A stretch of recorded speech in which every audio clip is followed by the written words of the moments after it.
Do you think that the role of the instructor is changing dramatically now that people have more access directly to subject matter experts? I'm wondering, you know, what the effect is on really formal training, both in corporations but also in universities. Rob? I do. You know, I mean, and you may have comments too. I think there are definitely a whole spectrum of new literacies that are required. I mean, to choreograph a lot of remote experiences simultaneously, or to communicate with people both in the physical space and the remote space requires a whole new set of skills that I think we're asking our instructors to learn. Yes, instructors are having to learn new skills, but it's also, and the role is shifting a little bit as well, because as you point out, in the age of search engines where you can type in a question about a matter of fact, you can get as many answers as you want in seconds, less than seconds. And so then the question becomes, if the role of the faculty member is not to be the deliverer of information, you know, open your brain, I'm going to dump some bits in, and we'll send you off into the next class, then what is their role?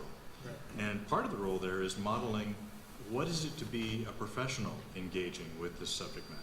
Yeah. What is the context of the quiddity of the content? You know, here's the thing, here's the fact, here's the Google bite that you got out of this.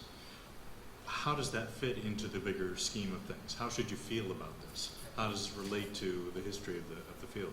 And those types of roles are not new.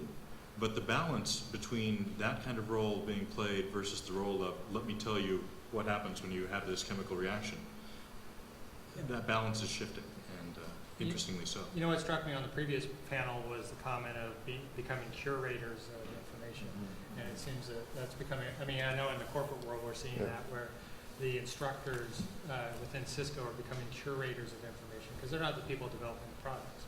Right? So they're just becoming the vehicle through which the editorial function, if you will, is being done.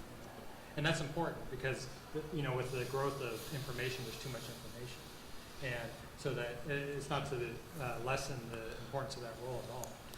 It's just, as you say, I think a shift in the